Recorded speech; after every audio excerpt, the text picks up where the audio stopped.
હવે વાત કરીએ મિત્રો નેપ્ચ્યુન અને પ્લુટો વિશે। તો સૌપ્રથમ વાત કરીએ છીએ અહીંયા નેપ્ચ્યુન વિશે। તો નેપ્ચ્યુન એ જોવિયત ગ્રહોની અંદર ભૂરાશ પડતો રંગ છે, એટલે કે ભૂરાશ પડતો ગ્રહ છે। તે ભૂરાશ પડતો ગ્રહ છે અને તેની આસપાસ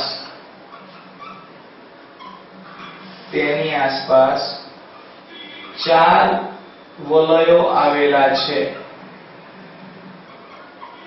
આ 4 વલયોમાંથી તેમાંથી 2 તેજસ્વી અને 2 ઝાંખા વલયો છે। અને આ 4 તેજસ્વી 2 ઝાંખા અને 2 તેજસ્વી વલયો એ મળીને ટોટલ 4 વલયો થાય છે। એટલે કે યુરેનસની આસપાસ પણ વલયો જોવા મળે છે। આ યુરેનસ ગ્રહ તેનો ગર્ભ ભાગ સિલિકેટના ખડકો તથા ઘનીકરણ પામેલ પાણી ધરાવે છે। જ્યારે તેની સપાટી પર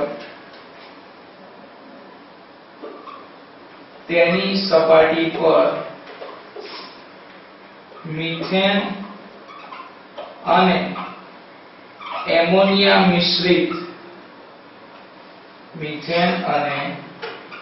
એમોનિયા મિશ્રિત ખડકો તથા બરફ સ્વરૂપે પાણી આવેલ છે। બરફ સ્વરૂપે પાણી જોવા મળે છે। તો અહીંયા એની આસપાસ 4 વલયો છે। તે ભૂરા રંગના ગ્રહ તરીકે એટલે કે ભૂરાશ પડતો ગ્રહ જોવા મળે છે। એટલે કે આપણી પૃથ્વી પણ અવકાશમાંથી બ્લુ કલરની એટલે કે ભૂરા રંગની દેખાય છે। એ અવકાશની અંદર બ્લુ કલરની એટલા માટે દેખાય છે કારણ કે પૃથ્વી પર પાણી જ પાણી છે। જ્યારે અહીંયા નેપ્ચ્યુન એ ભૂરાશ પડતા ગ્રહ તરીકે દેખાય છે કારણ કે ત્યાં બરફ જ એટલે કે પાણી બરફ સ્વરૂપે રહેલું છે અને એટલા માટે એ આ રીતે વાદળી રંગનો એટલે કે ભૂરાશ પડતા રંગનો દેખાય છે। નેપ્ચ્યુનને ટ્રિટોન અને નેરીડ નામના 2 વધુ પ્રચલિત ઉપગ્રહો છે। અને અહીંયા નેપ્ચ્યુન ગ્રહ એ બીજા બધા ગ્રહોની કમ્પેરિઝનમાં ઠંડો ગ્રહ છે કારણ કે અહીંયા નેપ્ચ્યુનનું અંતર એ પ્લુટો પછી સૌથી વધુ છે। સૂર્યથી જેમ જેમ દૂર જતા જઈએ એમ ગરમીનું પ્રમાણ ઘટતું જાય અને અહીંયા નેપ્ચ્યુન ગ્રહ પર ખૂબ જ મોટા પ્રમાણની અંદર ઠંડુ વાતાવરણ એટલે ઠંડી જગ્યા છે, વાતાવરણ તો નથી। તો આમ નેપ્ચ્યુનને ટ્રિટોન અને નેરીડ નામના 2 ઉપગ્રહો આવેલા છે। આમ એને બીજા ઉપગ્રહો છે પરંતુ આ બંને ઉપગ્રહો એ વધુ પ્રચલિત છે અને એ ઠંડો ગ્રહ છે। હવે વાત કરીએ મિત્રો પ્લુટો વિશે। ગ્રહોના નવા વર્ગીકરણ પ્રમાણે પ્લુટો ગ્રહને નાનો ગ્રહ ગણવામાં આવે છે। એટલે કે તે હવે નાના ગ્રહ તરીકે ઓળખાય છે કારણ કે પ્લુટો ગ્રહ એ અત્યંત દૂરના ગ્રહ તરીકે પણ છે। તે નવા વર્ગીકરણ પ્રમાણે નાના ગ્રહ તરીકે ગણાય છે। તેની ભ્રમણકક્ષા અતિલંબવૃત્તીય છે।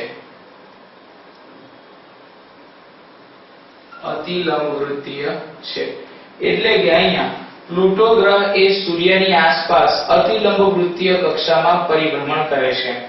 આગળ જઈએ મિત્રો પ્લુટો ગ્રહ વિશેની વધુ માહિતીમાં પ્લુટો ગ્રહ એ ઠંડો, અંધારિયો અને પીળાશ પડતો ગ્રહ છે. ઠંડો, અંધારિયો અને પીળાશ પડતો ગ્રહ છે. પ્લુટોની સપાટી પર તેના કેન્દ્ર ભાગની વાત કરીએ તો કેન્દ્ર ભાગમાં સિલિકેટના બનેલા ખડકો તથા તેની સપાટી પર ઘન સ્વરૂપે પાણી, મિથેન અને કાર્બન મોનોક્સાઇડ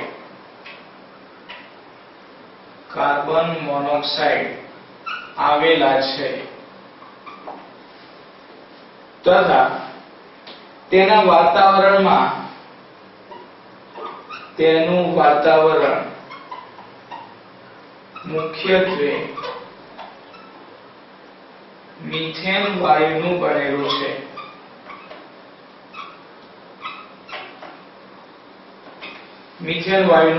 મિત્રો અહીંયા જો તેના કેન્દ્ર ભાગની વાત કરીએ તો એના કેન્દ્ર ભાગમાં સિલિકેટના બનેલા ખડકો છે અને એની સપાટી પર ઘન સ્વરૂપે પાણી અને મિથેન તથા કાર્બન મોનોક્સાઇડ આવેલા છે. તો આમ આના પરથી કહી શકાય કે તેની સપાટીય ઘનતા પૃથ્વીને મળતી આવે છે. એટલે કે આ ગ્રહ એ પૃથ્વી જેવું બંધારણ ધરાવે છે. એ પૃથ્વી જેવું બંધારણ ધરાવતો હોવાને કારણે એને ટેરેસ્ટ્રીયલ ગ્રહ તરીકે પણ ગણી શકાય છે. કારણ કે આપણે ટેરેસ્ટ્રીયલ ગ્રહોની વ્યાખ્યામાં એવું શીખી ગયા કે જે ગ્રહોનું બંધારણ પૃથ્વી જેવું છે એ ગ્રહો ટેરેસ્ટ્રીયલ ગ્રહો કહેવાય. તો અહીંયા એની સપાટીય ઘનતા એ પૃથ્વીને મળતી આવતી હોવાને કારણે એને ટેરેસ્ટ્રીયલ ગ્રહોમાં સમાવિષ્ટ કરી શકાય. પરંતુ એ નાના ગ્રહ તરીકે સ્વીકારાયેલ છે. એ હવે સૂર્યમંડળના 9 ગ્રહોમાંનો એક ગ્રહ રહ્યો નથી. એટલા માટે એને અલગથી લેવાય છે. આગળ જે મિત્રો એની સપાટીય ઘનતા પરથી તેના ઉપગ્રહો વિશેની વાત કરીએ તો તેને એક જોડિયા બંધુ જેવો ઉપગ્રહ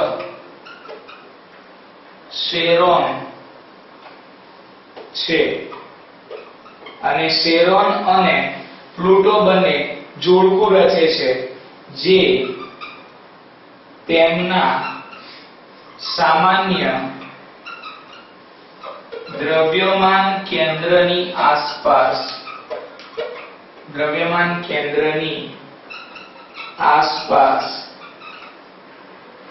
પરિભ્રમણ કરે